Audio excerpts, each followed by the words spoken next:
sound is sound speeding. Gabriel. There we go. Hey. Oh fuck! We're getting the fucking. I think it's me today. It's all good. Shit. What? Some buzziness. Yeah. How you doing? You good, Gabe? You alright? I'm pretty good. Gabe's good. Gabe's good, huh? This time of year, I guess it's nice to know now that if I sit in this chair in the month of November, my retinas will be blown out at precisely 3:34 p.m. But it's only going to last 10 minutes, hopefully. No more, no less. Absolutely. And this is the weather, brought to you by Gabe Montano. What are you talking? Brought back to Al. Al's out of it. Al's just not keeping up. He's lacking the energy. It's been we 5 seconds. We fed him eggs and kibasi, and he's just not keeping up. He did. It's tough.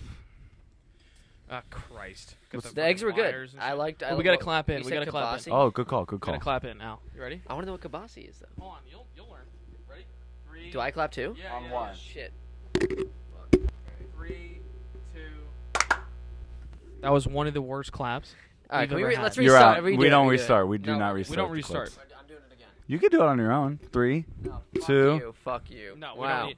All right. Wow. I gave you a chance to do it again on your own. Guys, this is not gonna be a normal episode. I'm gonna go off. You're covering your face, by the way. Jesus Christ. It's okay. No, honestly, I tell you that out of love. Poor Katarina on her last episode was covering the face a lot with the mic, so when she comes back, I'm gonna tell her. Wow. She was covering her face? Yeah, well, because you and I sit on the sides, right? So they see us in profile, and the mic doesn't cover us. But the person in the middle, if they're like this the whole time, Wow. so just keep it a little lower. Learn some shit. So Al's doing great. Al's feeling confident. He's got his favorite T-shirt on. He's got his beautiful blue eyes and his powerful blonde hair. So I mean, the longtime listeners of the podcast. For those of you who've been with us for 20 episodes. Those of us who've been with 20 episodes. This is 21 though. 21. That's right. Thank you. So for those of you who've listened to all 21 episodes, if you have, you're an absolute psychopath, and please send us your contact information. We're going to report you to the police because why would you do that to yourself? Nice. Why would you listen to?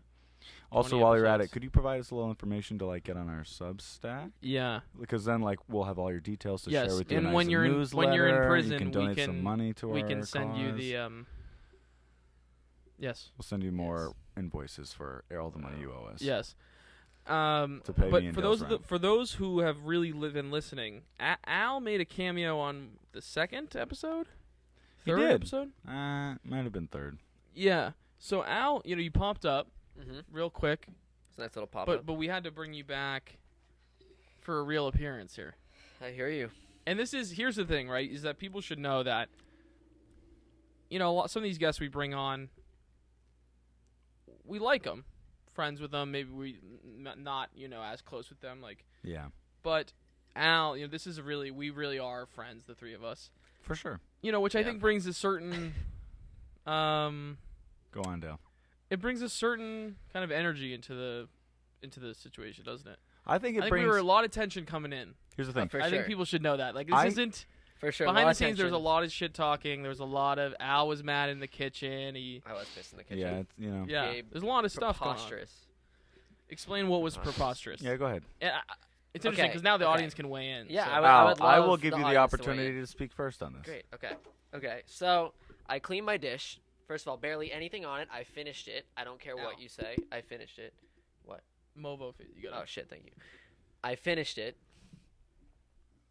Clean off the plate, right? There's a dishwasher. So you put the plate, it's running, fair enough.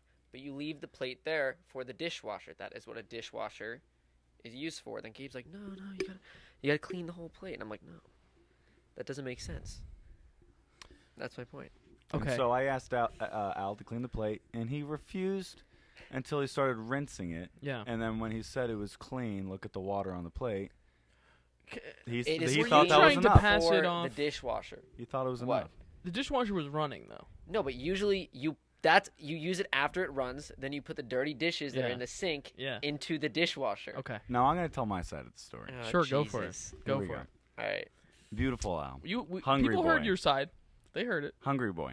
All right. I'm going to go off. Eats 97% of what's on the plate. I ate the whole thing. 97%. The whole thing. I'm giving you benefit of the doubt. 97% is the majority, okay? I'm going to take a picture next Al time. walks over to the sink like a responsible dishwasher kind of guy, runs water on it, The 3% of stuff goes into the sink. No, that is there were My no side eggs. of the story. There were no eggs. Okay. After the 3% of stuff goes yeah. in the sink and he runs water on it, Dale, he goes to the don't. dishwasher. The dishwasher was already running, Yeah. and so he couldn't 'Cause just I open started, it up. by the Yeah, way. exactly. Thank you to me for starting And so it. Al goes to put the sink in the dish and says, this will be good for later, right? And I'm basically like, no. And maybe this is me being a hard ass. I myself never use a dishwasher, never run the dishwasher. And with 6 people in the house, if you do choose to use a dishwasher, you have to load it with your own stuff. Al will not be here later on to put his shit in there. We're talking about this right Al will not be there later on to put it in. So he's passing the responsibility to somebody else. You did not complete the plate. And you literally were choosing to leave it there instead of just clean it with soap and Wow. sponge and put it in the drying rack right next to it. Rebuttal, Al? Go on. Okay, first of all, And then I I'll decide. thought- I'll decide. I'll make a ruling. Yeah. I thought there was a system where you put, everyone has a plate, and then some one person just puts whoever's plate it is Yeah. into the dishwasher at the end of the day. Was not a system. Well, Gabe, you got to get that system started. It's a good idea, but So now, the how would you powers run to- that system? How would you run that system? Would one person each day of the week Whiteboard. do it? Get a whiteboard. See, here's the We thing. can have about fun that. competitions. Dude, it makes fun. You know what I mean? I don't want wanna to do fun that. in the Me air. neither. I would rather just be responsible for my own plates and not be responsible for anybody else's I plates. think, Gabe. I think you were. Also, wait. Let's pause real quick. I also want to point out something. Al, being the respectful guy he is, knows his boundaries in terms of his needs when it comes to cleanliness and things of that nature. Al Sure. himself Oh, my God. doesn't like to get wrapped up. I'm not trying to be facetious or mean at all. Al himself is not going to get wrapped up with nasty-ass, smelly sponges and things of that nature. I feel inclined that if you participated in this, you would not want to touch other people's shitty-ass plates, would you? On your dedicated day, you're going to go through a fucking pile of greasy Actually, ass, yes. stinky With plates? yes, and all the roommates that I've had, yes. We usually For would do 6 roommates. 6 roommates worth at the end of the day. No, I wouldn't want it for 6 Done. roommates. Well, but that's that's the that's what the system. dishwasher's for. That is the But you're purpose of the missing the dishwasher. point. You can have ketchup In and shit in this that household- shit, and you use the in this dishwasher. You household- put it in the dishwasher, and the ketchup's off. In this Here's household, what What I is there the are point of the 6 $2,000 people. machine? Al, I'm not saying there isn't a point. I'm just saying you propose a system where one person cleans everybody's dishes, loads it at the end of the day. Sure. For our system, there's 6 people. Gabe. And you just said you're not willing to do that. So what is it? You're not willing to load other people's plates? You're not willing to wash your own dish? Wow. I'm willing to use the dishwasher. How does that sound? All right. I'm willing to use the dishwasher. Um. It's a helpful hand. Here's my. I'm the just jury's taking gonna notes. I'm decide. taking notes for No, when for Dale when is he's ready not to the move jury in. on this at all. How am I not the jury? Dale, you're the jury. Yeah, Go ahead, because- Dale. I I have already no know stake your in it. I have opinion no on stake. this. You don't know my opinion on it. Yeah, you said it in the kitchen. What was? What did Jury's I say? out. What's the You jury were say? like, I think Gabe's got a point. Yeah, Go on, Dale. I did say I might have changed my mind. Go ahead. Here's the thing: is I don't think what you did. I think Gabe overreacted a little bit. I love that. I like that. So I want to balance things out. You overreacted a little bit. Go for it. Sure. You could have said, "Hey Al, can you wash that dish? Okay. Put it in the rack." Instead, that's not really how you approached it. Go on. What did I say? You kind of, you were pretty abrasive. Okay. Go on. I don't know that you should have approached it. You could have approached it a different way. Okay. Granted, there was a lot going on in the kitchen. For sure. Our friend Dom Dom's was here, there. by the way. Yeah, having a Dom's good here. time. Dom is Shout out here. to Dom. Shout out to Dom. Tequila shots. Yeah. I mean, there's alcohol in the air. For sure, first for of all. sure. So, Yeah. I mean, we had half a tequila shot. Yeah. But no, we had more than that. Especially Dale. yeah. Honestly, I'm hammered. Dale's drinking right yeah, now. this That's tequila. That's tequila with coffee right there. Yeah, Yeah. which is For sure. Dude, What do you I want me can to look do? at My fucking arm right now. People. So should we explain to the people who Al is? I think we've kind of. Yeah. Wait, you didn't finish your dishwasher take. I want to hear this first. I think Gabe, you could have approached it a different way. You approached it pretty harshly. Okay. I do think Al, you just kind of leaving it in there wasn't great. Okay, but if there is You a could have tried to- dishwasher, I think what we should have done is just put it in the dishwasher. Like the dishwasher had really just been started. We should have opened it up, put it in there. We didn't do that though. that probably wasn't the move. Because I did rinse the plate. Keep in mind, it's not like I just threw my dish. I rinsed the plate off, assuming. Yeah. And I actually did go for the dishwasher. Yeah. You I did go for the did. dishwasher. And I didn't have context for when it started. So. But I'm not touching dishwashers once they start. But yeah, I think Gabe. I think you summed it up. I think Gabe really hurt my feelings. And, Yeah. No, it all Gabe's could've an been asshole. avoided, Yeah, Yeah, Gabe's that's, a bitch. That's the thing. Yeah, you know, Wow. it's a tough thing when, like, for better or for worse, my upbringing, we just wash dishes. Like, that's my Wow. bias. Wow. We just wash dishes. That's it. End of story. That's how it You goes. make me sound like such an asshole. It's just it. That's all it is. You wash your dish. You clean it. I was raised in a house where, like, we had a dishwasher and we still never used it. The dishwasher was only used for parties. Really? Yeah. Really? Yeah. So you wouldn't use it at all for like? Nope. That's actually really interesting. That's just how it is. It goes in the drying rack. You know it's done. You're not leaving silverware in the dishwasher for days to accumulate, and then you can't find things in drawers and cabinets. You're not letting it sit there for days looking for things or letting things get greasy and dirty sitting there for days. That's just my bias now when it comes to dishwashers. I understand the benefit to them, but, like, I will never use one. I love dishwashers, man. It's Yeah, only good I for need it. large groups, in my opinion. Dude, my place doesn't have a dishwasher right now, and I did not realize how rough that is. It's rough not having a dishwasher. It's Yeah. terrible. It is. It's tough, It's especially if terrible. it's like a small, like. It's tough. It's Does tough. it make you? I resort to paper plates now. Legit. Like I would rather every table is genius in the sense of that you don't. It's not like something you have to take out. And Yeah, you then just put on a recycle it plate. after, and then you're done. Exactly. Like that's like perfect because then it's like, oh, you just throw it in the trash. It's done. You don't have to clean dishes. You throw it in the trash, You know. Al? What? You don't recycle it? I don't have a recycling bin right now. Damn. I do. Damn, Al. This is tough. You're right. I'll give Gabe that. I need This to. I is need to get a tough. recycling Al's bin. pissed. I'm Al's being, pissed. I'm being an asshole. This is all- I know you care are. at all. I don't no, care. Gabe's right. I need to get a recycling bin. I just have been too lazy to get the I recycling don't bin. care at all. You know, I honestly, shout out to everybody who's a part What a of riveting the. start to the podcast. I'm just I saying, know. we're coming in hot. what a Waste- riveting Should start. we just cut right now? I think we. No, we we should probably call it a day. we I gotta think we all get. need to take 5 minutes Because and take a everyone breath. has tuned out. Everyone's gone. They're done. They're They And out. left. everyone's like, dude, why are they talking about dishwashers? Yeah. This is Yeah. the dishwasher podcast. This is literally turned into an episode of that's about it, Seinfeld. that. Granted, that was a hit show. It was a hit It show. was. So So people Okay, might stick Dale was around. going to take us back on track. I think people are Yeah. gonna have Back on track. opinions So, on this. Though. I do Al- think people have opinions. about what? I In do the have to comment recycle section. now, though. It literally says recycle right there. Fuck. No, people are gonna. I have usually do. I just have been too. Honestly, yeah, I've just been too lazy to get a recycling bin. But you know what? This is a wake up call, guys. No, listen, Al. It's a I mean, wake-up listen. I think it's gonna be okay. All right. Wait, is every table recyclable though? Yeah. I didn't know that. Excuse me. All right, Alexander, who are you? Explain. Give us a little bit about. Give us a little who you are. Yeah, personal intro. Talk to the audience. Yeah, my name is Alexander Carstoiu. Okay. I am an actor. Okay. I've been in a movie with both of these guys. Have a few movies coming Magnolia out. Flowers. And yeah, that's pretty much it. I mean, Nice. Yeah, Al That's- plays in Magnolia Flowers, the movie that Gabe and I have referenced multiple times, and that Mhm. Gabe is also in. That I wrote and directed. Al plays a character named Adam Doyle. Plays the character brilliantly. Oh, well, I He's, appreciate that. Thank you. Yeah.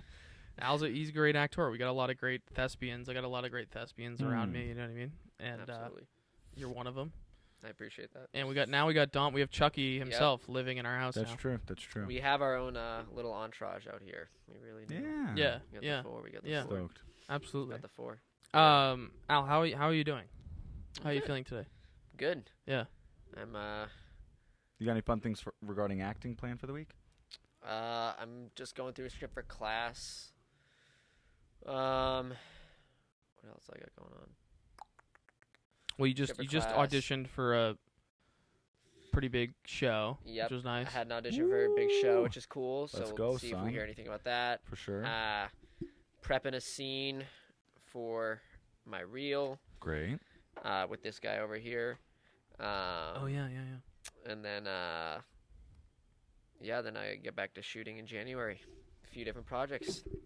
That's Yeah, it, you shooting baby. a horror film. The horror film, part of it shot. Part of it recently, and then you're shot. Shooting more Rest stuff shoots in January. Great. And then shooting with these two guys. We're doing a fun short. Yeah. Yep. It's gonna be Yeah, great yeah. shooting with a bunch of people. A Great. bunch of great people. So Mm-hmm. that's Yeah. pretty much it. Yeah. Yeah. How are you? I'm good, man. I'm good. Yeah. Nice. Gabe, how are you? How are you doing? Feel pretty good. Nice. Damn, we got low energy right now. We're talking about dishwashers. Dish- It's tough, Dishwashers. man. You know what it is? I just didn't sleep too well last night, and then that compounded by the fact that I had some good ass greasy food. Mm. The fact that, like, spoiler alert, The Fabelmans, I think we can all agree was not the favorite film of the season. I think there was a lot of hype going in. Yeah, definitely a lot of hype. I said I will take this stance. I thought it was going to be the best movie of the year. You did say that. I which, did. Which I told is you a I was afraid of the dangerous- hype train. I told you I was afraid I don't of think it. that. I don't think the Fabelmans classifies as the hype train. I, I think, if I'm correct, a lot of people don't know about that movie. Actually, you are right about That's that. like a but lot when of I people see are like, what? Spielberg in Oscar season, I think a lot Mm. of people were like, "It's gonna be the Fabelmans. That's it. interesting. Okay. No contest." Yeah, I think I was really excited about it. I'm conflicted on it now. And Yeah. why don't we just dive right into talking about it? I do want to dive into it. I am curious, Dale, on your thoughts. Every time we work with a guest, we always kind of dive into their craft in the field and where they're at in their world, whether it's Katarina Pate as a budding television writer, as Benjamin J. Grant, who is he's really getting his footing in the director of photography landscape. And we have a couple other friends who've come on in different spots. And so I think if we could give just a short moment to maybe chat up Al for an actor who's been in LA for 2 years, transitioning between representation, trying to find his footing in classes. Do you have any thoughts about that? Just about in general. Yeah, in general. Um, Do you have any recommendations for actors who are trying to give it a shot out here? Things that I don't know, anything that's on Yeah. top of your head. Interesting. Yeah, I mean, I've been out here for 2 years. Ironically, it's one of the hardest things for me to do, but I think, and it's such a corny thing you hear everyone say, but it really is true, is it's kind of taking risks, and it's also getting advice from people is really great, but it's also knowing when not to take the advice, I think, is another really key thing that I've been thinking about and that I feel I've learned while I've been out here. Well, you got to take 10% of any given person's advice. Yes. There's 10% of it is useful. Yes. I think, well, I don't know. I think certain people's advice can be perfect and spot on. And it's oh shit, that was the universe's way of this person. I needed to hear that right now. It's something I knew within myself, but I didn't fully know, or, I wasn't aware of.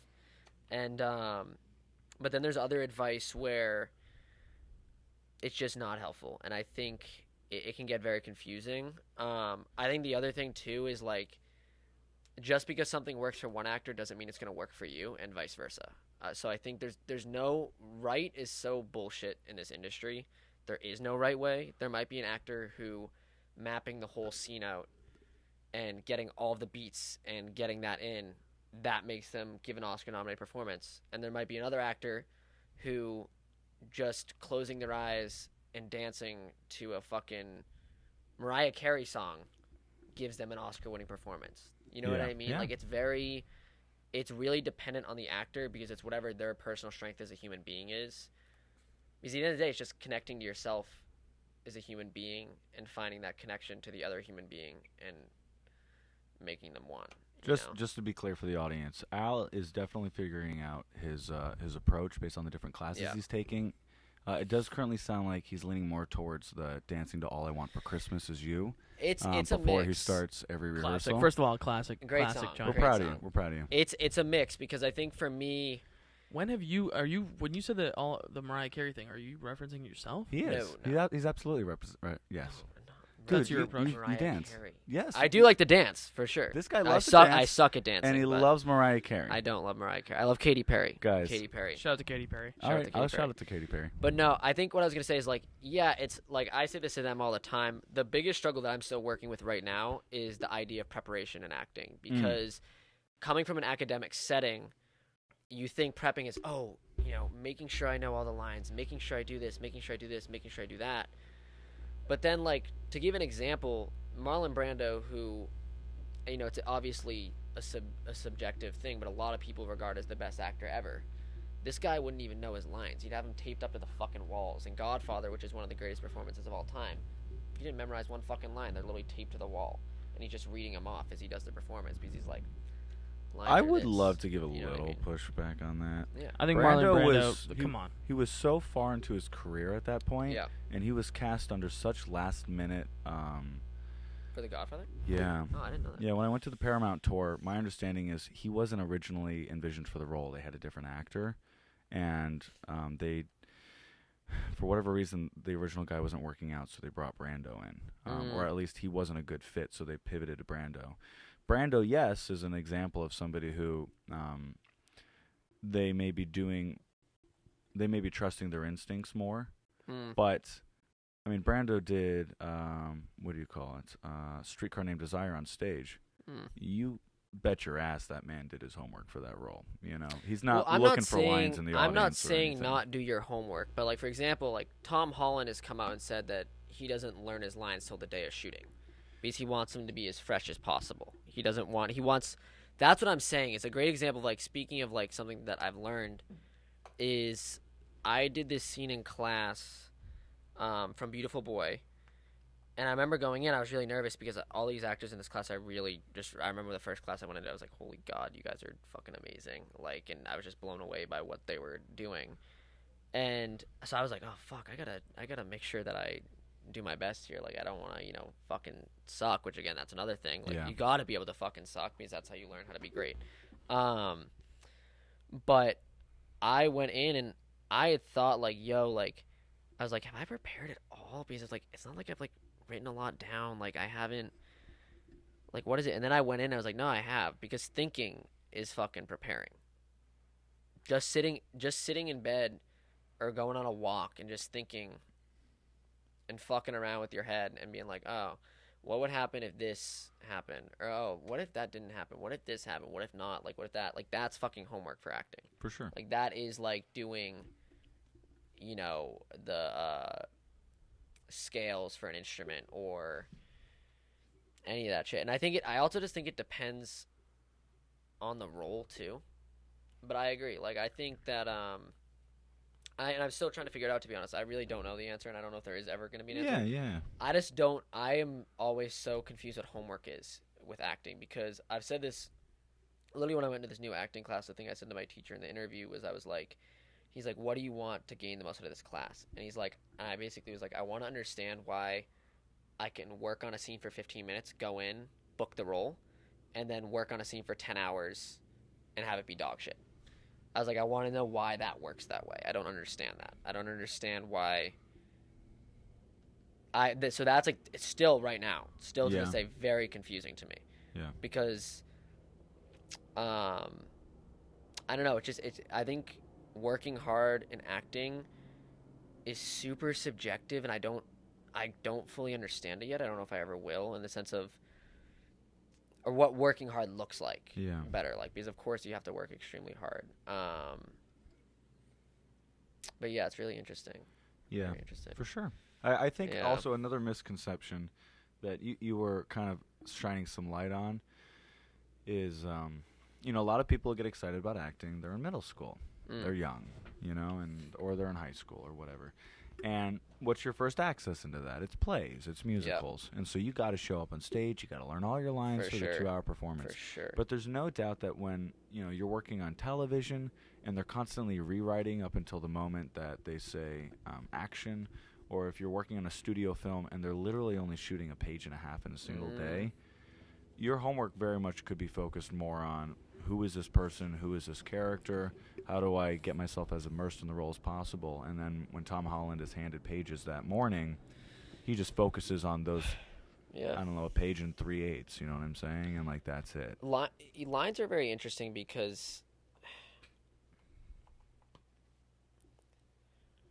it's funny, because in high school I was always very drilled on lines. And then in college I stopped focusing on them as much. And it's kind of a mix, because one of the problems that I've definitely run into with the lines, though, at the same time, is there's some directors and some writers where they're just whatever, and then there's some where it's they're no, I need it word for word, there. And that's something that I definitely was fuck, I need, when I got this audition, for example, I was fuck, I need to know word for word here. I'm not going in with this director or writer not knowing word for word. Yeah. You know what I mean? And that's definitely something that's interesting, because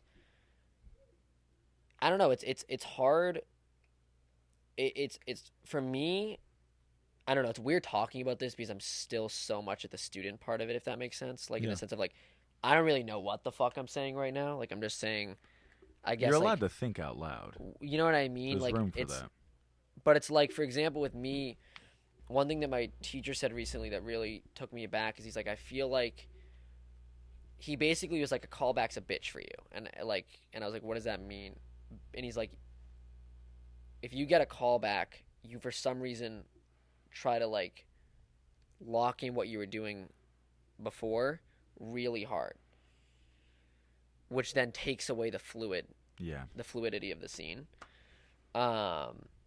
He said it in different words, but like basically like that. And that's something that's like he was saying throughout. He noticed that throughout scenes, and that's what I'm saying. Where it's like I love rehearsal, and it's hard sometimes when you feel like a scene though. You have to know every beat and like, oh, I have to do this here. You have to be. Then it's like, but I wouldn't be thinking I have to do this here.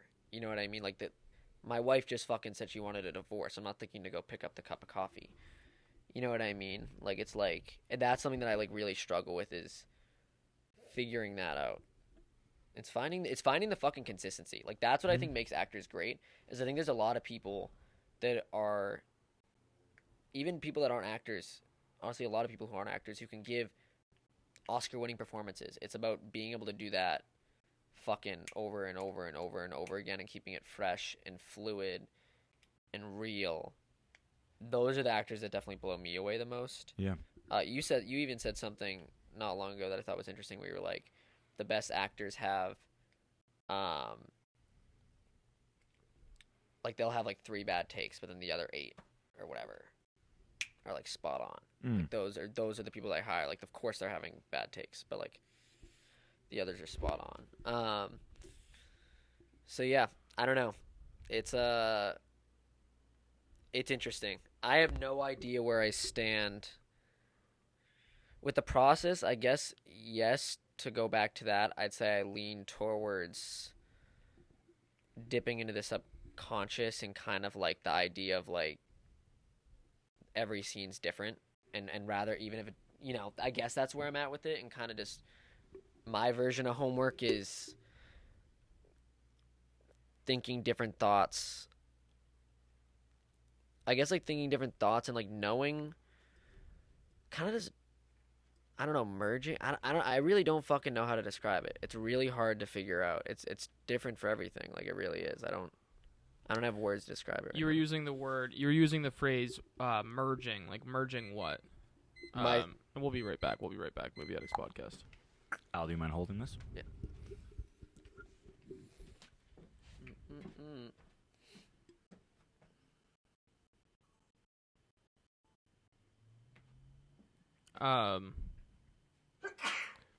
Yeah, you mentioned merging. I think you were getting at maybe merging your understanding of the character with your instincts within a scene, maybe.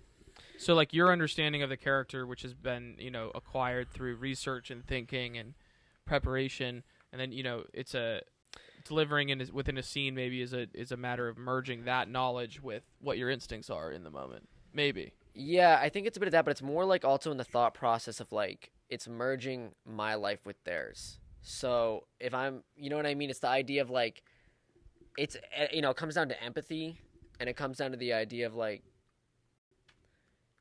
if this person, like one of the, like, I've never done like heavy drugs, so I don't know, but the thing that really stuck with me when I was playing, in this scene, this character who's addicted to crystal meth, as he said, it made me feel like a rock star. Like, it made me feel that feeling of, like, when I was a kid and I wanted to be this big rock star, it made me feel like that. I was like, fuck, if I was on something that made me feel like that, goddamn, like, shit. But then if I, like, it starts getting inconsistent, but I'm like, no, but I'm still in this, and, like, you don't get it. Like, it's finding that connection where you're like, fuck, like, no, I get that. Like, it's real, and it's not saying you get it. It's, like, truly getting it. It's truly looking at the person, even if they're the worst person in the world, and somehow finding a connection of, fuck, well, if I was in that shoe doing this, doing that, fuck, like, I kind of get that. Like, I think that's, for me, where it's, like, it connects. It's, like, this thing of, it's figuring out where your heads can relate, and then building off of that. Dale, to bring it back to you as a director, do you find yourself when you're on set, whether it's Al, me, or any other actor, that you need to change your approach as a director based on the actor? Based on the way the actor is approaching the role? Yeah, absolutely. And I try to bake that into the writing if I can. So like once the role's cast, I try to bake into the writing of that character. I try to bake in things that will help the actor based on their strengths and weaknesses. I really do like psychoanalyze the shit out of people, like while we're working, not psychoanalyze, but I try to get a sense of, not in a sociopathic way, but in I try to get a sense of what they need, like from me ahead of time. That's why it's good to get to know the actors well before we start shooting, because I've already gotten to know them on some level and I understand what they need from me. Yeah. Like Emma Waters, for instance, on like Magnolia Flowers, like Emma always needed a visual stimulus, like, and that always made her performance better. So if Al, I don't want to spoil the movie, but something bad happens to Adam in the movie, and it's sort of gruesome. But if Emma was doing a take and looking at what's supposed to be Al's body, right, and Al's body's not actually there, she wouldn't deliver as good of a performance as if we actually put Al in the makeup or just had Al lying there or whatever it is. Yeah. Like that's something Emma needs, is like a nice like visual stimulus to like engage her with the performance. Whereas like I think what you like, for example, something like you need is sort of you like having like a line. You like having like, this is the line of the scene. Oh, like it, and like a little map, Yeah. and then you can kind of adjust it.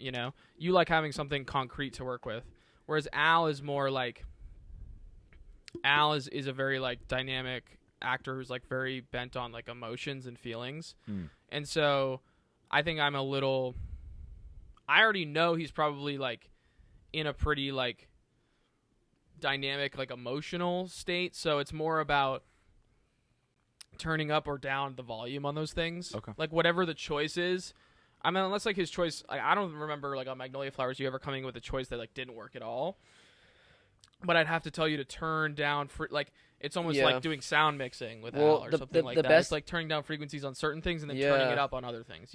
That's really, well. First of all, that was really interesting hearing. That was just really interesting. But that's exactly my point. Like, see what I mean? Like, all performances, like, or I have another one for Gabe too. I feel like Gabe's almost the actor where like, we should like where like it helps for you to like almost move the furniture around, or like you almost think of like where should I look at this moment? Like these little like, where should I look at this moment? And then at the beginning of the scene, like, can I look here and then end the scene looking there? Or like, like doing little concrete, like what concrete things can I do in this space, or to like ground you in the, like with your relationship to the camera and all those things, like doing little things like that with you. Those things help your performance. For sure. Like just like people need different things. So, and I think like what Al's, to link it back to what Al's saying is like, it doesn't seem like there's any right way, right approach for an actor to take. It's also just because like I said, I think it's different.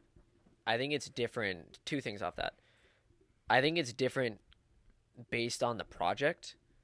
Yeah. And who you're working with. I mean, because every person's their fucking own person, and how you clash with that person is going to be different than any other person on the earth. But what was I saying with that? But then the other thing, for example, like Gabe and I can agree. Like, I think Gabe and I look at acting in pretty different fucking ways. And like, I think, but then at the same time, Gabe gave me like, there was a self-tape that I did for a callback like a month or two ago, and it was all right. Like, it was okay. But then Gabe was like, why don't you try touching the shirt as the brother's hand? Like, why don't you have that physical touch thing in there? And I did it, and instantly, that was the misconnect. Yeah. I needed something to fucking hold, to feel that, and then immediately like that. So like, the point is like, just because you also don't align with everything that someone thinks doesn't mean that's something that they think. Speaking of like 10% of advice, can cue you in. Like, and it depends on what it is. Like, that could have worked for me in that moment, and then we could shoot it today, and that wouldn't work for me. You know what I mean? For like, sure. I think it really, it's so annoying to say because it's like what everyone says, but it's staying in the present and the aspect of being open. Being open, I actually think it's by far the biggest thing I struggle with sometimes as an actor. Okay. Being open. Because when you're not worried. Like, I'll sometimes, especially depending on who I'm working with, I'll get really stressed out and be like, fuck, but I have to be good. Like, I gotta be great for them. Like, no, I can't. Like, I gotta do this. But if I'm just, like, chilled the fuck out and I'm just like, oh, that's interesting. Yeah, okay. Yeah, fuck it. Let's see what happens. I'll give that a shot. That's usually when my best work happens. It's when it's a little bit more that chill environment. So the example that you were saying, that was the other thing I was going to say. The example that you were saying when you said the gauge thing, I came in with the choice originally for Magnolia Flowers. The first scene we shot was the fight scene. Yeah. And the choice that I came in with originally is I thought, in this situation, if this kid pulled up, I would be more like, I hate your fucking guts, but my friends are around. So, all right, like, just go back in your car, relax, chill the fuck out, just get out, all right? And then I made the choice that then he keeps pushing, and then finally I break. That was not what Colin wanted. Yeah. Colin, and I remember it was very funny because I literally remember Colin came up to me. He's like, "You got to bring it up. You got to bring it up, man. Like you got to bring it up." And I was like, "All right, I'll bring it up." Yeah. And then I brought it up. Yeah. He was like, "You need to fucking this kid you hate so much that you can't even control yourself the minute you see him." And I was like, "Okay." Because you're kind of like, yeah, absolutely. Yeah. And that was just an adjustment. That was just a turning the volume But that's up, exactly right, what so to speak. I think that was a great example of what you were saying because yeah. it was legit that. Yeah. It was much, the way I came in with it was a lot calmer originally. It was a lot more like, not calmer, but like, I don't know how to describe it. It wasn't as you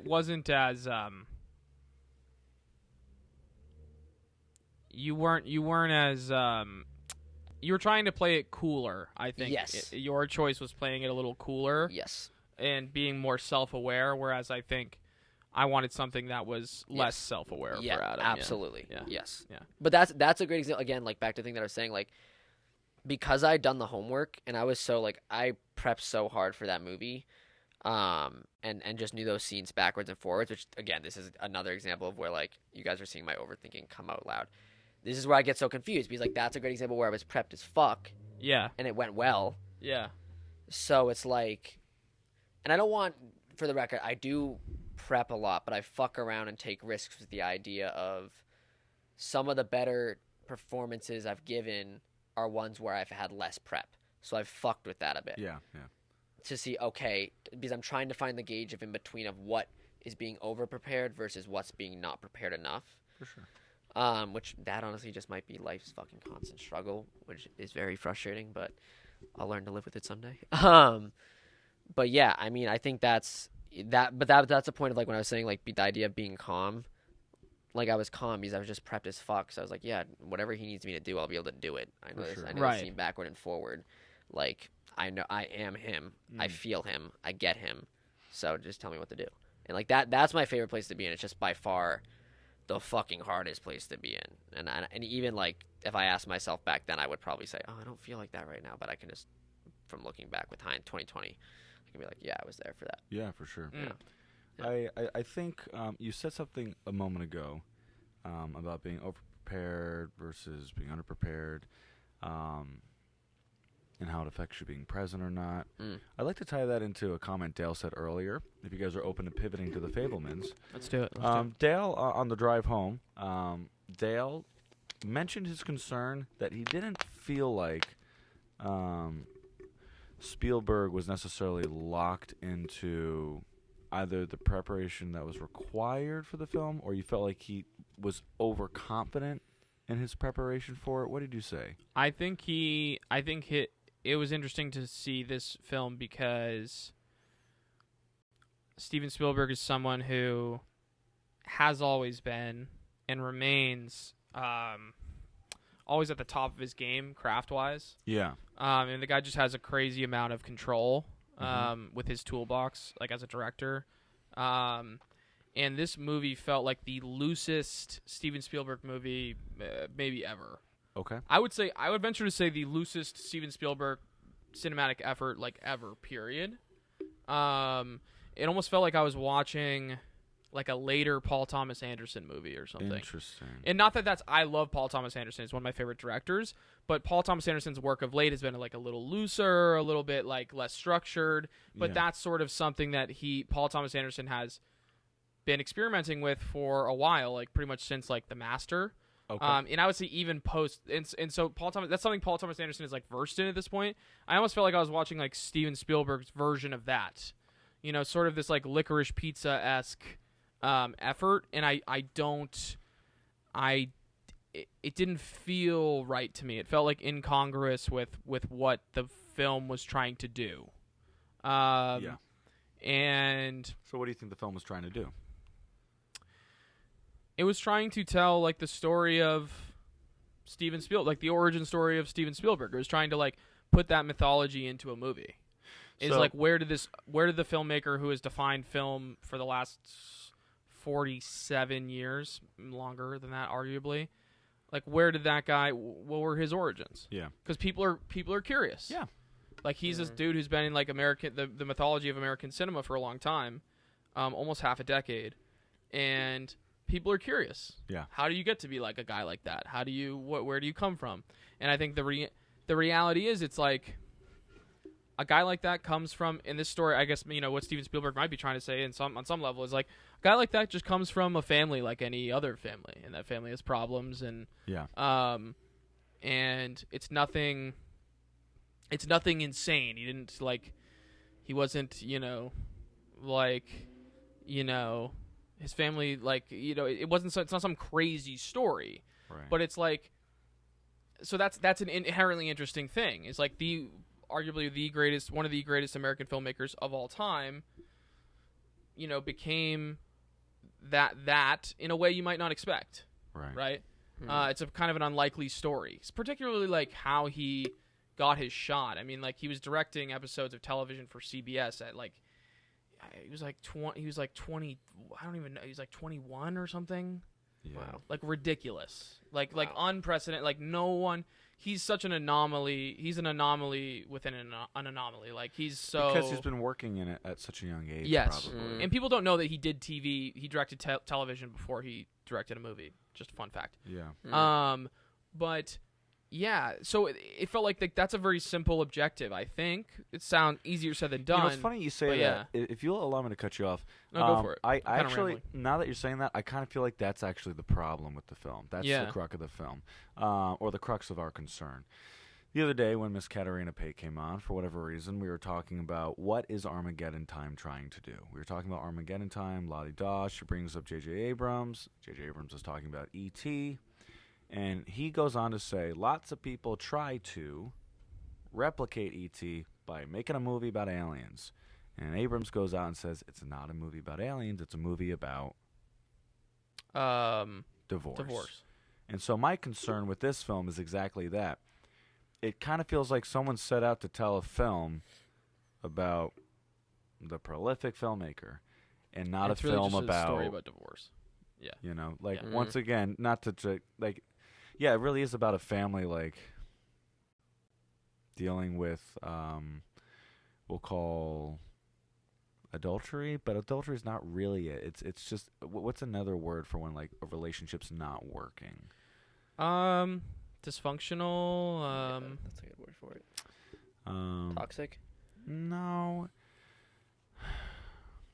The root of the issue is that because it's one thing if like the family throughout the film is falling apart, but ultimately somebody is unfaithful to somebody else.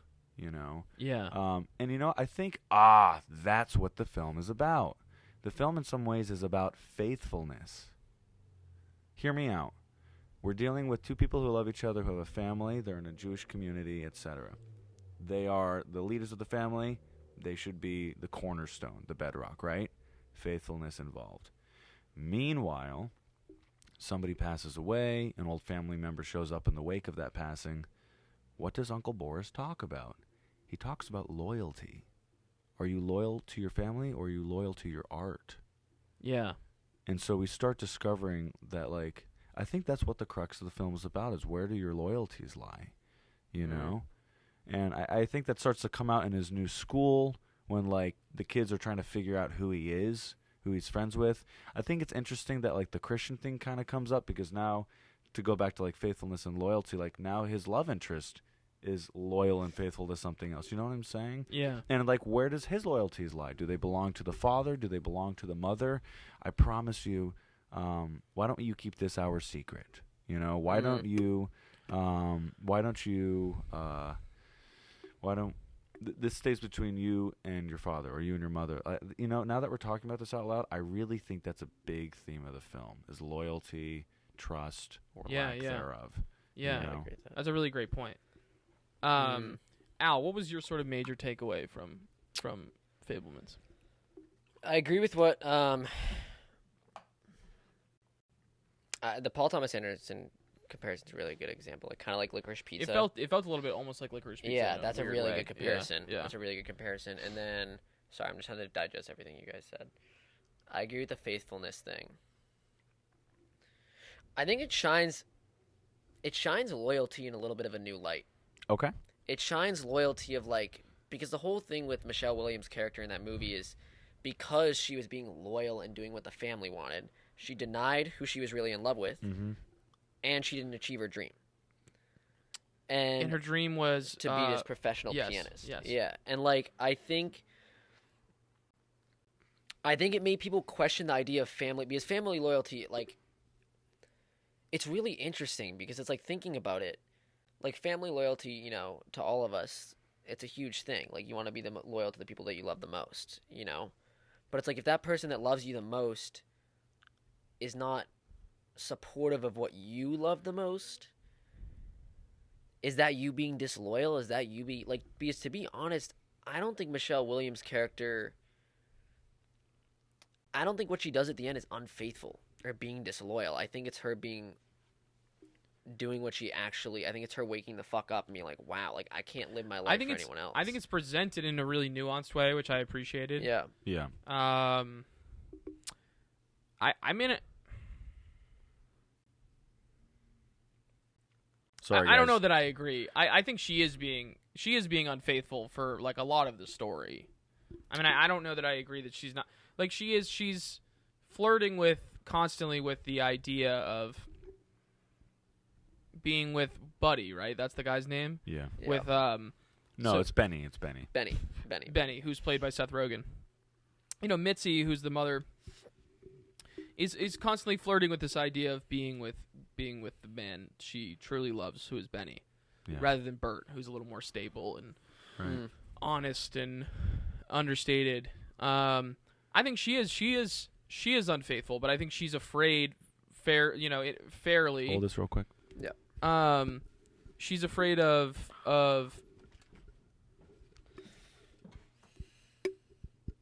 She's okay. She's afraid of. We're back. Maybe next podcast. we're back. She's afraid of. No, it's all good. She's afraid of making that leap of faith, in a direction that might affect her family, might affect her children negatively, might affect the way her children see her. But I mean, she's definitely being, I would say, unfaithful. But I don't think the movie. I think Steven Spielberg did a nice job. I don't think he judges that character For who sure. is essentially In his what mother. way would you say she's being unfaithful? I mean, she's like she's flirting with Benny while she's with another man. Yeah, it's more of a principle stance. That's just the way I'm looking at. The way I'm looking, like she's. They're like, what are they holding hands? At one point, she kisses him. Is that right? Like at one point, she kisses him on the cheek. Sleeping with each other. No, she isn't there. Am I tripping? Isn't She there a scene where says, she's though, literally that like, that's I not- never did it. Yeah, Which We I don't know if that's true. Yeah. You know? And interesting. I'd like to rehear that line, because when I first heard her say that, I thought she didn't do anything. But then when I heard about the words she chose to say, also, like, literally, she was getting in the car with Benny when everybody else was going off in a different direction, you know? It does ultimately come down to the fact, too, is whether it's physical adultery or emotional adultery, ultimately it did lead to the demise of the relationship and the family unit staying together. You know, I think Al brings up, you know, a great point of like, what does loyalty mean? You know, who do your loyalties ultimately belong to? Do they belong to yourself? Do they belong to your family? Once you've made a decision, are you allowed to go back on that decision? What is more important? And if we want to remove judgment and importance away from it, if we want to avoid like turning into some morality thing, the just harsh reality is she chose to start a family, fell in love with somebody else, and ultimately chose to choose that person over her family. You know, she did her best to hold on to her family in the wake of it, and there's compromises with that. Well, clearly she really stayed with the kids, though. She did not, though. She stayed with the younger girls. Like, yes, not with you yeah, like Sammy is stays with Bert, but and goes in to Los Angeles. But yeah, granted, he's an adult. so the suggestion was that she's kind of has custody of like the girls, the sisters. I would say so. Yeah. But I'm kind of really locked into this loyalty theory because I think it's a good point about the movie. Even with the subplots during the kids in the new high school. Yeah. The athletic kid, the jock, is being unloyal to his girlfriend. Yeah, that's it true. could have been any detail as to why he's a jerk, why, but it's literally the fact that like he is cheating on his girlfriend. Or the fact that like they're making fun of him for being Jewish. You can make the argument that like who are you loyal to? Your culture, your group that you're raised with? Are you loyal to your friends at school? Like everything, it sounds like, is really being broken down into lines of identity, loyalty, and faithfulness. I really find this is like throughout the entire script. And if this happens to be true, Tony Kushner's a smart motherfucker. Yeah, good, really great writer. Yeah. Tony. Go. Oh yeah, Go. What were you gonna say? No, I mean, yeah. So like Tony Kushner co-wrote this script with Steven Spielberg. Yeah. Tony Kushner and Steven Spielberg have worked together on a bunch of things. They did West Side Story together. West Side Story, Yeah. Munich, Lincoln. Oh, I didn't know that. Wow. So yeah, Tony Kushner is a really prolific and really great screenwriter. But yeah, I agree. Yeah, I mean, I agree. Like Tony Kushner's writing is always going to be smart, right? Mm-hmm. I just think the essence, if that it was the essence that this film was trying to get at, I think it could have been further boiled down. Could have been more efficient. Yeah. And maybe that's a ridiculous thing to say, right? About a filmmaker like Steven Spielberg, who's delivered so many great films, and in this one, maybe he's completely in a place where he can just be like, everyone can fuck off. I'm making the movie that I want to make, and that's that. To be fair, you're assuming it is the film he wants to make. We don't know how many studio heads signed off on this. Well, we don't know how many test audiences there were. It's clearly, unfortunately. I mean, when you think about fair, but it's also, this is an Amblin project. That's his company. That's true. You're right about that. And to the extent that in that opening title sequence with Universal, the Amblin logo overlaps with the Universal logo, which I honestly think was a little bit of like Steven Spielberg putting his dick on the table a little bit. Of like, Universal, but here's the imprint that I've had. Yeah, Universal, I've made you a lot of money, but here's my logo. It's the Spielberg show. Yeah, you know what I mean? Like, for sure. Which like Steven Spielberg has every right to do. So I think like any criticism of this movie, it feels unfair to like criticize, but it's just like there was a lack of discipline in the craft behind this thing that I couldn't really wrap my head around. Because I've never seen that from Steven Spielberg in any project he's ever done ever. I think it was a different problem. I think it was they were trying to say too much. Where, with you guys too gonna little fight time. right now? No. What are you talking about? Oh shit! Wait, go on, Al. Go on. I think it was they were trying to say too much with too little time. Because the quote that I thought of in the car is maybe really 2.5 stupid. hours, But I still think like maybe it should have been a miniseries. You know what I mean? Like I don't think Steve Spielberg's like miniseries. Like more in the sense of Al, if you pitched it to Steve that it should be a miniseries, your ass would get kicked. Well, or it should be a longer movie. Like genuinely, or there should have been something. Long? No, it shouldn't have been. No. Yes. I think I was saying it should have been a 22. It should have been the Spielberg cinematic universe. We want to do the SCU. That's what Al we're trying to say it should be a No. miniseries is like Havey saying Banshee should have been a short. That's hilarious. Banshees is a short. When Havey, I mean, never it would. forget The funny Havey thing for is saying that movie would work as a short too, though. I actually don't disagree. This movie would? No, Banshees. All right. Oh, Hold on. Christ. Okay, I'm No, going to lay one in on you real That- quick. I'm going to lay that one in for on you. sure. And so this is a question. I think it's a great movie too. This is But a it would question work for as a Dale. Banshees or Banshees. this? I have more opinions on this, which I will Okay, get we're to. gonna We're going to get to them. This is a question that maybe Dale can shed some light on in terms of like discussions in school and writing and producing and shit. Yeah, where's the Is it soundboard? I want exhausting? the. No, Not soundboard's yet. It's soundboard's gonna be a up. couple more weeks till we get It's there. out? Oh, it'll be back. It'll be back. Jesus, You gonna be guys. alright? No, You alright? no fruit basket. No soundboard. Fruit bat? You want a fucking Dude, we fruit cooked you basket? fucking breakfast and Yeah, gave you guys. free You know, shots. I expect. Are you out of your I mind? expect. Al. First of all, You know, I even tied this guy's laces. No, I didn't. No, you Never didn't. will. You're not getting Never a will. fucking fruit basket. Let me I tell want you a something goddamn I'll right fruit shave your basket. head. How's I want that a sound? fruit basket. What if I shave Yeah. your head? now. You're never even. I would kill you. Even when we have. I do catch actually want up to to shave me. my head at some point. What? I've been thinking Even about when we it. have I a know, I full know. budget Damn. in a green room and everything, Look you're not getting a mean. goddamn fruit basket. Oh, I am. No, I'm you're getting not. 2 fruit baskets. You're never yes. getting a fruit I am basket. getting a fruit basket. I'm getting. He's not only getting one. He's getting. I'm getting 2. 2 fruit baskets. I want fruit You're baskets. not getting any fruit basket. I'm getting a fruit basket. Yeah. That's a damn guarantee. All right. Well, I was It's a just gonna say, guarantee. do you ever feel like that everything You're not getting. has a to fruit I'm be getting a fruit basket. has to be a mini series?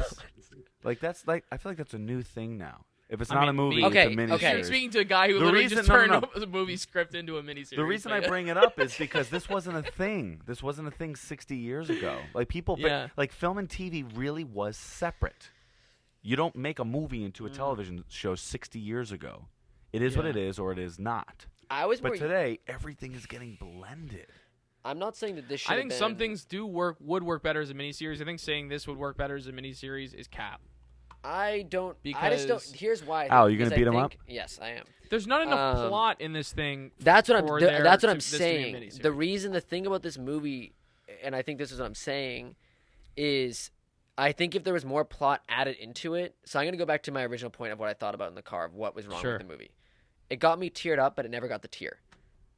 That's the problem with this movie. There were multiple times where I teared up, but because there wasn't enough context, because they didn't build the characters enough, because I didn't know as much of what was going on, and they kept trying to do all these different things, I never cried because I was like, I think it's because I you don't relate feel to the film now. connected. You missed those 2 minutes Oh, yeah, it of was the context. 2 He minutes. was late. I'm because just there was saying, man. security, they picked the Grove where there was a bunch of security and you had to fucking Yeah. Security at the Grove, by the way. ridiculous. What's if that It was nuts. if It that was lasts insane. more It was than like I was just going to today, fucking I'm airport. gonna be calling Rick Caruso. No, Dude, it was for the literally show. It was yeah, for the whatever show. that show is.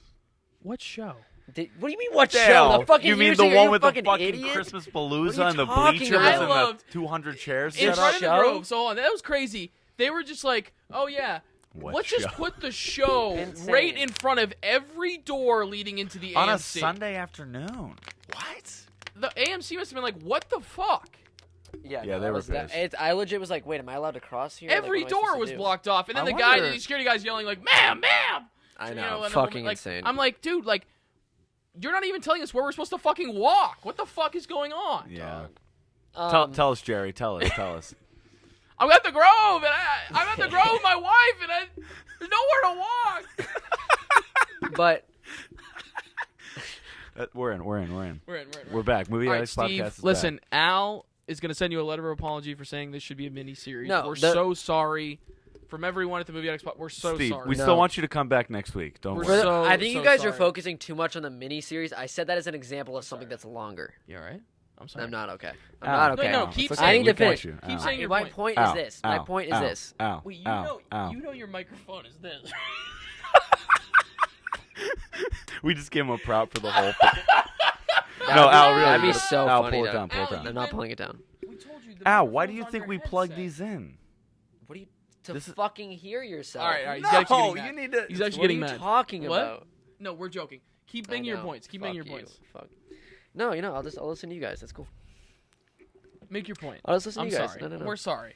We're Sorry. sorry. all right? You are. I'm not sorry. I'm sorry. All right. Is that enough? No, it's not enough. You know what would be enough? See, A fruit basket. Yeah, we'll get your fruit basket. So go down to Macy's or not Macy's. what year is it? I know, I'm like- 1983. Like go down to Macy's. Why? Macy's- Macy's used to have groceries. No. I was like, really? My point is, I just think there was stuff missing. I felt like a lot of the movie was the same scene of Paul Dano, yeah. same scene of Michelle Williams, and same scene as the Interesting. I director. think that's I true. was getting a that's strong true. scent of repeated beats Yes. in this movie. Yes, and I think Were you anyway? You were getting that? You're right. Like Michelle Williams. We talked about how we right. could have Here's cut the thing. scenes out of this. Here's the thing. I thought the actors were great. There's though. so many- Every they- actor they was great. killed it. That's They what I'm fucking all saying. killed Is it. Steven Spielberg, like it feeling like his craft was a little. I really was wonder if it wavering was a a little bit 'cause- Kushner thing. You think it was a Kushner thing? I'm thinking. Hold on. Oh my god. I have no idea. We did talk about how the first 30 Here's minutes another could thing. have been Steven cut. Spielberg doesn't usually co-write. He doesn't usually write. He usually he works with a writer. They work on. The script I'm willing for to the bet they movie. gave him a So writing this credit, but movie's about, Kushner this put pen movie's to paper. semi-based. Well, it's Steven Spielberg's I- life I- though, so you have to like it. I for haven't sure, thought the about writing it. But credit feels genuine to me. Yes, however, think about it the way like some biographies, autobiographies, are actually written by a hired writer, That's Well, and that's then what Tony, that's what Tony. and that's then the doing, individual for sure. just talks and talks and talks. But I'm to saying the I writer. wonder if Steven Spielberg's. It's a tough thing, right? Because he's Spielberg. drawing from real memories and real Yeah, life. That's what I and all think the these problem things. is. And that can Yeah. become an issue if it feels like we're repeating details over and over. Like the reality is, I use the example in the car of Benny. All it takes is 2 shots to establish that Benny is in love with Mitzi. 2 shots. You show Benny looking at Mitzi in awe. You show Mitzi dancing. Bing, bang, boom. We got it. Yeah, we already- Bang, That bang. doesn't take multiple sequences and scenes where you're beating it over the head. That takes literally 10 seconds. 2 shots. Yeah. Do you know what I'm saying? So like Yeah. it felt like that's an official. Like there's just a lot of like. It felt like the same. It feels too. I hear. Yeah, I think. But the piano stuff. Like how much piano stuff do we need? in Well, this that's what they. goddamn That's what I movie? think they were trying to fucking beat the audience over the head with. Is this idea of this woman who literally, because of loyalty, what? I'm just gonna stop talking. No. The piano thing's real. I'm Keep gonna going. stop talking. I'm gonna stop talking. You're saying the piano. Are you sleeping at the piano? Then? Too much. Go on. Too much piano. Um, Too much piano. But I think that's. Gabe, you fell asleep. Yeah, Sorry. Gabe fell asleep. You fell asleep in the theater. Okay. Did he Al. really? Yeah. Multiple times. Yeah. No, you didn't. wouldn't know because I was asleep for the first 2 minutes of the film. All right, All Al. right, guys, we're gonna keep take making some your deep point. breaths. I'm gonna take some Keep water. making your point. Al needs to meditate real quick. Facts. Are you good? Yeah, I'm just drinking some water. All right. What? My dad broke his foot. Oh shit! I'm sorry, dude. You okay? Sorry. It's all good. You alright? I think he's okay. I'll have to call him. He didn't call me, most likely because my dad's really good at, like, getting hurt. You okay? Yeah. My dad's really good at getting hurt and then not telling us because he doesn't want us to worry. And admittedly, my dad spent a good year or so, a couple of years back, like, breaking his foot in multiple spots, multiple times throughout the year, just because he's, like, lacking calcium or something. So, like, I am concerned because he's my father and I love him and, Yeah. you know, he's got a myriad of health conditions. But if he hasn't told me, I'm assuming he's okay. He's just has a broken foot. And so I'm like, damn, you know. Damn. No, I hear you. That does Dad. suck. That does suck. I love you, Dad. I'll be calling you soon. Mr. All right. Armentano, don't worry. Gabe's calling Shit, you I'm soon. sorry about that, dude. Thanks, boss. Go on. I totally lost my train of thought. What was I gonna say? You were talking about the No, mom? because I think that's the thing with loyalty going back. That's where I was saying the unfaithful thing. Yes, she was being unfaithful, flirting with the other guy. Yes. But I don't know. Her character was very interesting to me because it made me really sad, to be honest. Her character made me very, very Her sad. character made me sad too. Because I was like, this is a super, like, the scene where the, I think it's also dad- anyway, go on. not the dad, the brother comes in and, like, her mom's brother comes in. He's like, oh, she was being able to do that when she was, like, 6 years old. Like, this isn't new. And I was like, wow. I was like, so our only audience, she's been able to play that same fucking song since she's been 6 years old. And her only audience is her family. Yeah. That's really fucking sad. Like, I was like, that's... Oh, I like, never registered that as being sad. That's like interesting. that... I registered said that not only is it her family, but the son's like, yeah, that's cool. She does it all the time. Yeah. I was like, what? Like, it's very... Sammy says that. Yeah, her I don't children. remember that. because that's the Yeah. thing is she needs... Okay, this is like a frequency of the movie that I was not as tuned into. That's the anyway. thing is it's this artist, and, like, this is why, like, maybe I don't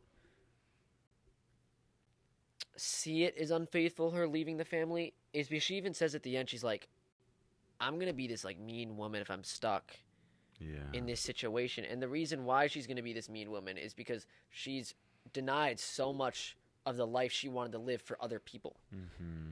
And that really, like, that really hit me. Like, I was like, fuck. Like, I just was very, like, I mean, yeah, and that, you know, yeah. Sorry, go on, Al. I don't know. That was just something that was very... It resonated with you? Like, even the monkey was a cry for, like, I need something different. I need something, like, If there was a monkey in my house, something like that, I'd be stoked. it's out. I need a monkey in my house. If No, you guys have no, any free don't monkeys, get a monkey. I'm getting a monkey, guys. If you have a monkey in your house, I'm never coming to your house. You'll be coming to the house. I'm not gonna. He's You know what I coming mean? in. Would I'm you not be gonna upset get if you came in my room and you saw a monkey on the I'd be ivy so just crawling up the stoked. wall? Yeah, because I'm I not would be trying to like so get into excited. a tussle with the monkey. What if the Dude, monkey he was wants to friendly. play cards he was with feeding you? him berries. What? The monkey was friendly. He was eating berries. He was like chilling Yeah. with them. Put I the guy's hat monkeys- on. I don't know. Capuchin monkeys. We're getting uh, monkeys, guys. it's a big choice. End of discussion. Here's the thing. It's a big choice. I was really. I actually. How did you think Seth Rogen did in this movie? Seth Rogen did his I'm I not like doing him. a Seth Rogen film, Seth Rogen thing. Yes. And I like that. It works I for thought me. it was solid. Yeah, Yeah. same. Yeah, and I thought it was solid, and I thought it was a good move on Seth Rogen's part because I think it's about time he did something new and He did it with some actually- amount of success. He did something recently. Oh, yeah. So, okay. Success is a different story. Because But he did that Amazon film in the last year or two. what was it called? It was the the Ben pickle- Affleck. the no, pickle the one? bartender. Or The Tender Bar. yeah, he was the in tender that. bar. He was. Oh, okay, I'm pretty interesting. sure. So maybe he's doing more dramatic And I have turns. to look this up. Maybe he's doing more dramatic. I was like so.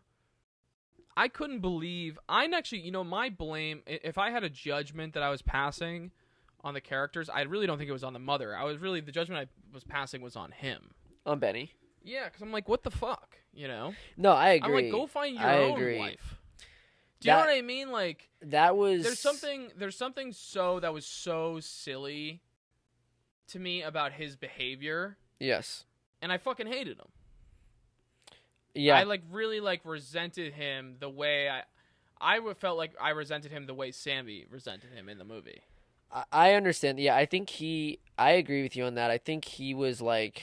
It's like, dude, you're a grown man. Like, grow the fuck up. Yeah, Like, I find agree your with you. own. I Find agree your with you. own lady. You We're know talking what I mean? about- Like Benny. That's why I think the Yeah. thing with I would Michelle. say his behavior was like, come on. The thing with Michelle Williams is I agree with you because that's actually really interesting. That's an interesting point. Because I was just so focused on more of the fact of like Oh, and I have another reasoning behind that, but yeah. Okay. this was so more like I was just so focused on the fact of her being this like super talented artist, not living her life. Like that was like by See, far. okay, that's interesting. I was not as in tune with that. Like that whole was just something arc. that like was really like, even like watching her reactions to her son's films, like when she's playing piano. Like there's one scene that I know I'm blanking on that was so big that I was like, what was the scene? I'm totally blanking on it. I mean, she's even the one that says it's the artist versus scientist in this family. That's her line. Yeah. Like, But she was also being like very antagonistic towards Bert in that moment. Although she probably felt that way, because that was at the dinner table. was a with build the- up. Yeah. it was because I think she was speaking not only for her son but for herself a bit. Oh, absolutely. Like, Yeah. Also, I don't think Rogan was in Tender Bar. Somehow I managed to conflate it with Pam and Tommy. You saw Rogan and Pam and Tommy. oh, he's good in that. Yeah, was that a he actually dramatic plays. role or was that a silly role? So yeah, and Pam. No, he's one of the main characters in that. It's a dramatic. It's a dramatic. the Pam and call it a Tommy. dramatic turn. The Pam and Tommy role he plays is that whole series is about the sex tape, and he plays the guy who steals the sex tape. Yeah. Because Tommy Lee's like really like a dick to him, Yeah. and his role in that is very sad. Like that guy, like I'm just like, you are a loser. Like that guy's life. He makes terrible Oh choices. my god, that guy's life made me so fucking depressed. I was like, oh my god. Yeah. So like that show is very interesting. Who's the actress that played Pamela? She was, I think, my favorite. Oh, I can't She was remember her so name. She's good. very talented. She was I've seen her so in a good. good number of things Like she's now. such a good actress. She was in Baby Driver. She was Yeah. also in And Sebastian Sam was really good Darkest too. Mamma Hour. Mia. Yeah. I don't know, she's a movie. The But yeah, new- I the new think one. Yeah. the Fabelmans again. It kind of felt like I don't know. One thing I've noticed with movies lately, and this is where when I went into the Fabelmans, what I was kind of hoping for, like in my mind, was what I thought it was going to be was this movie about this kid who's struggling to be an artist, and because of the societal pressure, which has gotten a lot easier, and I'm very lucky because my parents have always been very supportive of that. Same. So I'm very grateful for that because I think that's just another element that can be like tough, really tough. But I was expecting to see this movie where it's like this kid's struggling to be an artist, his dad's against it, but then his dad finally comes around to it at the end of this kind of coming of age story type of movie. But But I think, and I noticed this with a lot of movies lately, because I can't think of the last time I saw a coming of age story movie actually come out. I don't know why this is an issue. So like, but I feel like there's a lot of movies with a lot of missing pieces now. There's no complete movies anymore. There's a lot of movies where there's these like missing pieces that make it not like they are a movie, but it's almost like they're trying to either do too much or too little. So they bring in these plot points that then you're like, wait, why was that a part of the movie? Like, I don't understand. I will say the introduction of Bert, the uncle, Yeah. was necessary from a thematic standpoint, but I wish there was another way to do it than just having him come in as Boris is the uncle's name. Thank you, Boris. Yeah, Uncle Boris, having him come in was necessary from a thematic standpoint, and like really creating the internal conflict within Sammy. Yeah. But other than that, like, that's Well, it. that's what I'm saying you is know? I think the divorce, like this is an example of what I mean, is I think they were focusing on too many things in the aspect of like the divorce happens, they're focusing about the love with Benny, they're focusing about how the dad keeps getting promoted, they're focusing on this kid wants to be a film director, his girlfriend just broke up with him, there's bullies. It's too much stuff in the sense of like not that stuff can't be in the story, but when all those things they're trying to make main focus scenes about, then it completely numbs out the rest of the scenes in the sense of it's like for example, there's this beautiful scene where with him and Julia Butters, the main character in Julia Butters, where she's like, you know, you're the most like mom, like you're like that. That scene's like you never see the siblings in the movie again after that scene. Like you don't see the dynamic of them leaving each other. You don't see so it's like they bring in these scenes that want to pull at your heartstrings and then they don't capitalize them almost. If that makes sense, like because then I'm like, okay, so they're just gone now. Like you don't really see there's not a lot of I don't know how to like phrase it. I will offer that I feel like part of the reason those scenes suffer is because there's not a lot of setup for them. Like if we saw more of his relationship with his sister throughout the film, Yeah. and then it was like, by the way, you're just like mom. That is really heartbreaking. That's what it was. Or same thing Yeah. like for me, like the 1 year later moment at the end of the film when they're inside of the apartment in Los Angeles, I was a little bit frustrated because I'm like, I really want to care, but Sammy's kind of like verbally dumping exposition on me on like, you know, the family's not together and school's really hard and this and that, and I'm like, I wish, like, I understand why I should be caring right now because we love Sammy and he's been our hero for the whole story, but I wish I had a little bit more setup to the panic attack. Just a little bit more. I think it wasn't just that. It was also more set up to the dad. It just felt like the dad was just like, all right, go be a film director. I got you. Like, there was no, like... Oh, I did kind of buy that, actually. I didn't. Like, I just was very, like... I don't know. There was something missing, and I think setup might be what it was, where that's what I'm saying. Like, there were a few scenes, like, the scene where the mom's like, you don't owe anyone your life, not even me. That scene had me teared up. The scene where he is showing his movie with the soldiers and he gets that kid to act. That's probably my favorite scene in the movie. That was so cool. That's one of my favorite scenes. Like that, but like that scene had me teared up. But I think there was a set like I never fully could buy into it. I don't know what it was. I think it's because I didn't really feel the struggle, and I don't think it's any of the actors. I don't know if it's story structure or what.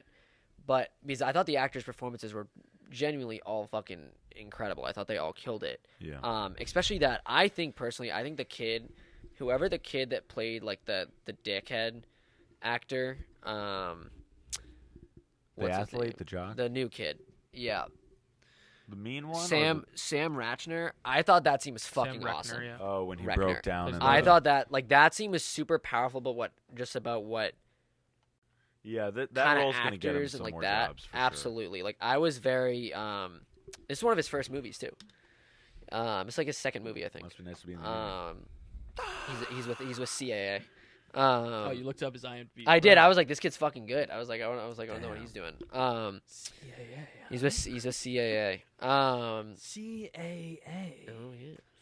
But I think if you get into Spielberg film, Yeah. CAA. No, I think CAA probably Kinda got him in the Spielberg movie. Was You my think so? impression. Yes, Mm, 100%. I will say Spielberg. 100%. Spielberg is one of the few directors I've noticed who, if he I- really does do casting searches. he by the does way. do Yeah, that's he what I was does, he that's does. literally what I was about Yeah. to say. He does casting searches. Yeah, so I wouldn't be surprised if that kid got cast, Al. Like if Yeah. they were Really, you think? I'd be curious. I think I don't know. Not that he maybe. The reason I thought he was signed with CAA and they put him up for it. But the reason I thought he might have been in CAA was because the other film that he's in was an indie that has, I think, some names in it, but not a lot. And I was wondering, because I've known a few people where what happens is like some big agent randomly sees an indie they're in. The indie obviously has to be somewhat big usually, and then they're like, "We got you. All right, meeting with Spielberg," and then it's like, boom, and that's usually like. I've just noticed that with a few different, so that's where I was assuming maybe. Yeah. But then it's also like Maria. You have to get him on the pod and ask him. Yeah, I have to get him on the pod. That's where like Maria, I know, was like, I think she literally sent an email to Spielberg and was like, here's me singing the song from West Side Story. 4 years later, she's fucking Maria in West Side Story. Right. So I don't know. That's a really good question. But I thought that scene was very powerful to me because I think, I don't know, like I love that idea. I just love the that character being like, now all these people believe I'm this, like, fucking god, and I'm not. Like, I'm not at all. Like, dude, what the fuck did you just do? Like, now I gotta live up to that. I liked that whole sequence. Like, that was, like, really powerful to me. I was like, whoa. I was like, that's really interesting. Like, I thought that... I wish, like... It was also great to show that, like, Sammy has a power over this guy. That's what I thought was interesting about that scene, is that's... The stat is completely shifted. You realize that's something that gives Sammy power. Yes. It's his ability to capture other people and portray them in a manner that he chooses to portray them. Exactly. Yeah, it does. And influence the audience's you know what's interesting is that's maybe the first moment in the film where he's doing it for that reason, though. He's doing it. We'll be right back. Maybe at his podcast.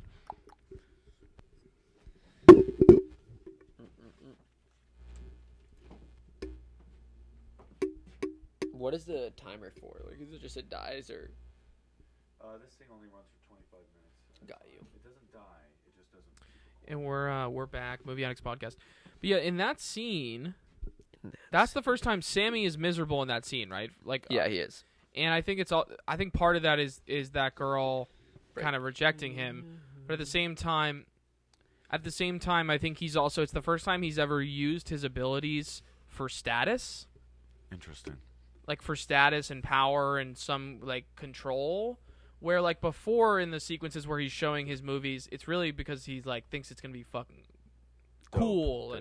And he's excited to show it to everyone. And, he there's a passion. There's just a pure passion there. And then, like, I think that's part of the layer of his misery in that sequence where he's showing it at the school dance is just, like, what is this for?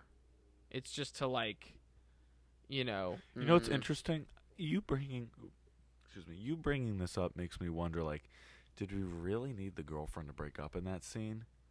Because if the girlfriend didn't break up with him, then I can focus more on his feelings specifically about the way he's influencing people. I think absolutely. It almost felt like every scene in this movie was trying to do too many things. That's what I've been saying. Every scene, pretty much. Yes, for sure. And so the movie feels like dense and by extension a little bit hard to follow. And I almost think the density of it isn't really adding layers past a certain threshold. It's sort of like distracting from important layers that are in there. You know, I like movies that are layered, of course, but it's like when you're adding too many appendages to the Frankenstein, like that can get a little... I will say, I don't know why we needed Sammy to even be in a relationship in this film, other than to, like, bring another element of, like, this film has a perspective on marriage and young love and different you know what I'm saying? I thought, I agree with you. Why did we really need him to be in a relationship? I thought she was adding a new perspective on the Fabelmans, on the family. Who's like a new, she? What's her name? The girlfriend? Yeah, I can't remember her name right now. Is it Nat? No. But it could have been a friend. It didn't. It could have been a friend that visited. It wasn't Claudia. It was Monica. I thought Monica. Yeah, I just thought Monica was adding, like, clearly she comes from just a completely different background. Yeah. Like raised Christian in Arizona. Yeah, like not Jewish. California. Her dad's maybe like seems like her family's pretty well off. Not that like the Fabelmans aren't, but it's just a different. It's like another level. There's like this, there's almost maybe this like entitlement there for her as well. Yeah. And even the way I don't know, and I felt like it also brought a shade of like she's almost like in a weird way like fetishizes Sammy. Yeah. He's like the cute Jewish boy or whatever. Yeah. I don't know. Sort of like a lot going on there, but I agree it's not wholly necessary for the movie. Well, I thought that was the thing that I actually thought was powerful about that scene. I don't know exactly what the feeling or the word would be, but I thought the fact that everyone loved his movie and then he's out alone in a hallway was very powerful to me. Like, just that image of that was very powerful to me. Because I think it was a scene before, too, where I forget who said it. Or maybe it was her. Maybe it was the girlfriend. But someone was like, someone said a thing where she was like, oh, you just have to suffer. Like, it's like sometimes there's nothing to fix. You just have to suffer. And then that scene happened. Yeah, and then that scene happened. And I kind of was like, that's so interesting.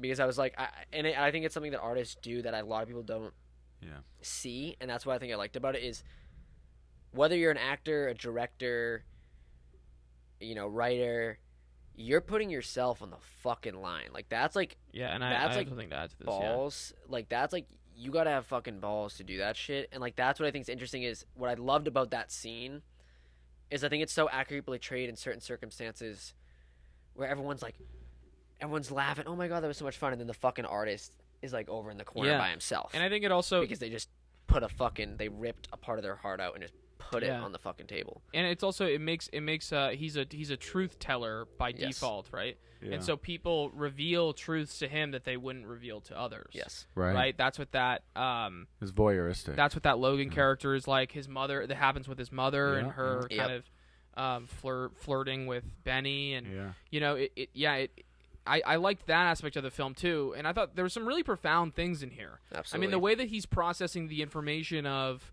his mother being in love with another man, like the way he processes that, being like him cutting together film in his room, was really profound.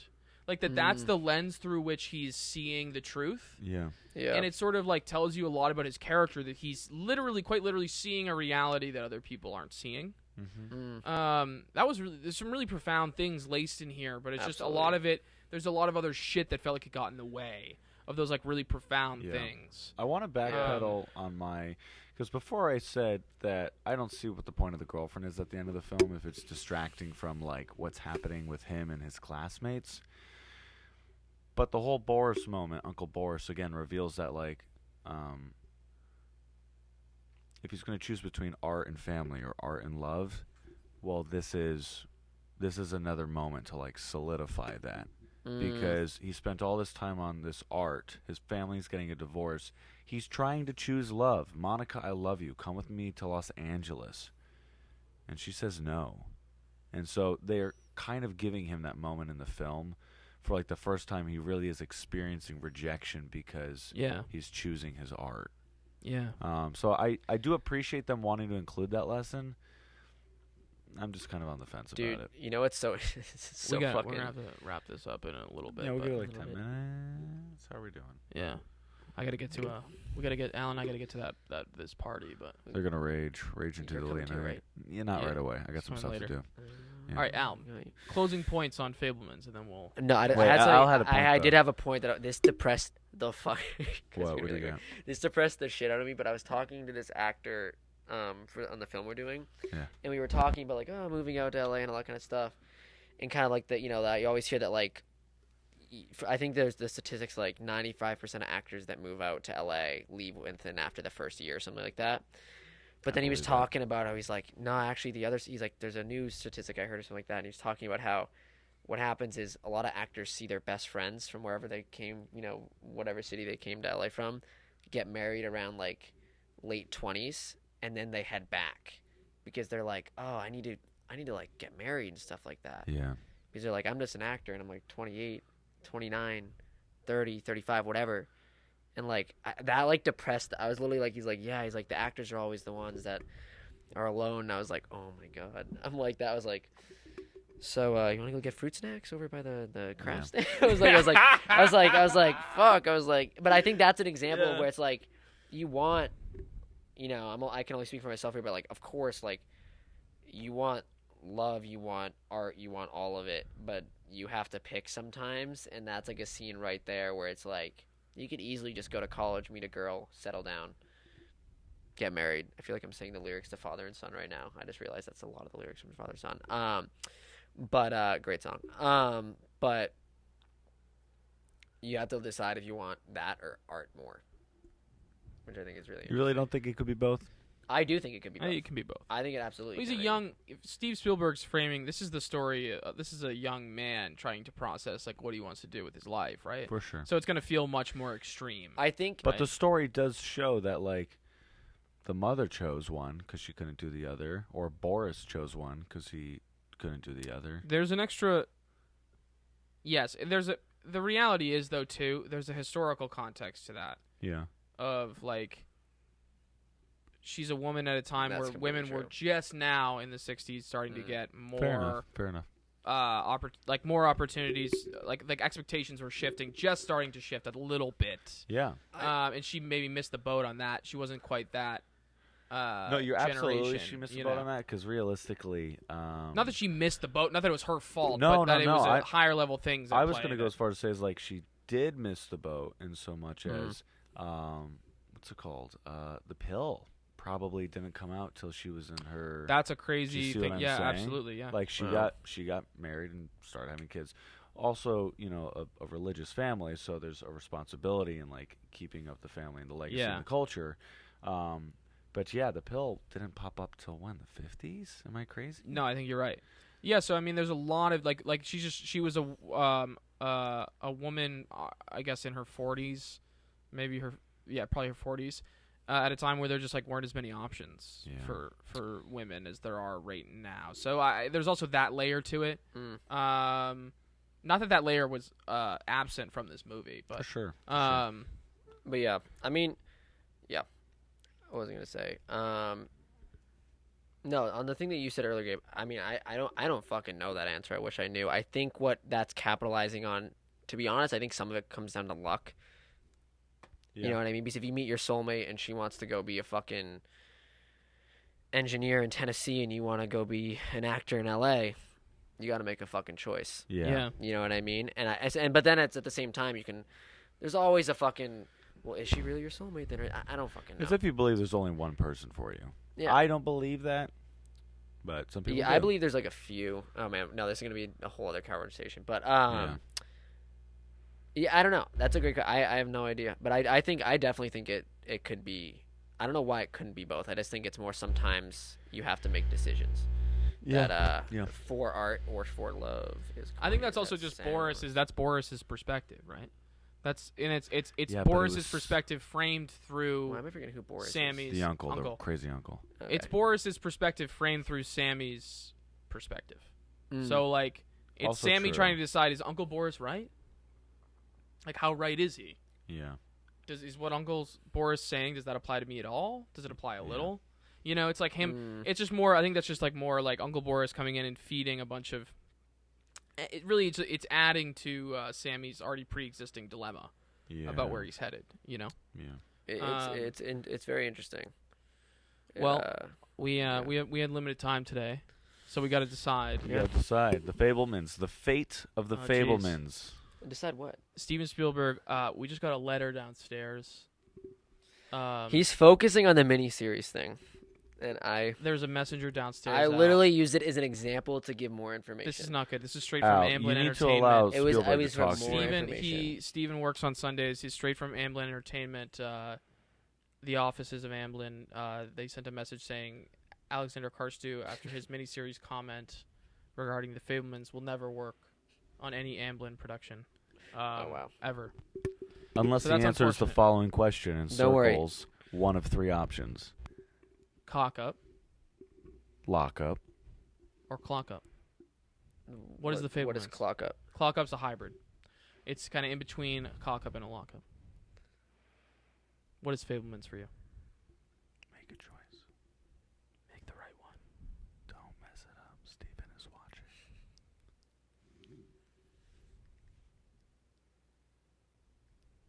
I'm gonna say lock up, and here's the reason why. Wow. I didn't love the movie. I think it is a step in the right direction for films. I think the coming of age story will come back. I think I like that. they brought up a lot of great questions. I think the loyalty thing is one of the most interesting things to think about is what is loyalty. I think it's a really interesting question to bring up. I thought all the actors were incredible. And the other thing I wanted to just say real quick on that too was that I thought about what you were saying is you brought up the point with like you were talking about like how it felt or why was this here or something like that. I think one thing is if Steven Spielberg's writing about his own life, that must be pretty fucking tough to pick which parts to include and which parts not to into a 2.5-hour movie. Yeah. So that's really difficult, and I think with that in mind, he did a really great job. I think it's very hard to fucking nail that shit. I do think there was something missing, but I'm gonna say it's a lockup because I think it's a step in the right direction for movies. Yeah. Gabe? Oh, boy. I give it a. I was gonna say lockup, but I'm floating in clock-up territory. If Yeah. I want to be honest with myself, I'm floating in clock-up. Bullet Train was a lockup for me. I still A need to see couple that. other films found their way to lockup for me. I don't know if a lockup is something like a true lockup. It's just something that makes me feel electric and excited. Because I finished this film and I was like, I want to make movies. And so from that Facts. perspective, it's a lockup. But there's just parts of me that were felt more to be desired. Yeah, I think it's a clock up for me as well. Yeah. I just think I'm also the problem is I'm also comparing it to the entire body, Steven Spielberg's entire body of work, which I've seen like most of. Okay. And yeah, this one just feels like a weaker entry in that body of work. Granted, that's one of the strongest body of works to ever exist in Literally. in cinema. Absolutely. Arguably, So yeah. like it's a lot of competition in there. It's just a clock up for me. It was just hard to track the core of the story, emotionally, and even in like a practical sense. So for that reason, I was conflicted on it. It's a clock up. Yeah. Well, fellas, that was Damn. the Movie Addicts podcast. Al, Wow. thank you for coming on. Thank you for having me. It was a pleasure. It was a pleasure, Gabriel. I feel like the tension was kind of there the whole time, I would say. Tension was there. Yeah, I think What the did- important what did- thing is next time Al comes back, you know the drill. What are you gonna do? Not gonna be doing the dishes. No, you're not. Not Well, yeah, at all. bring over I'll be eating my fruit basket. Yeah, fruit basket. Relax. Son of a relaxing. bitch. You're gonna buy You're gonna that. have to get that we're not. yourself. Yeah, we're not buying the No, fruit yeah, basket. no. Dale's getting it for me. No, Damn. Yeah, specifically Dale, not Gabe. Dale's gonna be getting me the fruit basket. I don't think so. It's gonna happen. I'm gonna leave I this doubt between the it's two of Gonna you guys. happen. I doubt it. It's gonna happen. Don't worry, man. So it'll I just turned magically, doubt like, into I belief. won't do anything to make it happen, but it'll magically happen. It's gonna happen. I have a plan. Yeah, no, it won't. I have a plan. It won't. Al's got 40 chess moves going on. It won't. It won't happen, but It'll happen. Happens Guaranteed. Someday. Yeah. Guaranteed. it won't happen. It's gonna happen. It's not going to. It's I happening. think it's as likely to happen as Al cleaning his dish. Which is highly unlikely. Very unlikely. We'll see about that. All right. I'm this not is cleaning the dish, but the fruit basket will happen. You're never getting a fruit basket. The fruit basket's happening. I don't think you understand. It will happen. Ladies and gentlemen, who is this? Oh, Alexander Carstoiu. And I'm Colin Charles Dale, And I'm Gabe Armentano. and this has been the Movie Addicts Yes. Podcast. Hope you had a great weekend. Yeah, boy. Mm, Happy that's Thanksgiving.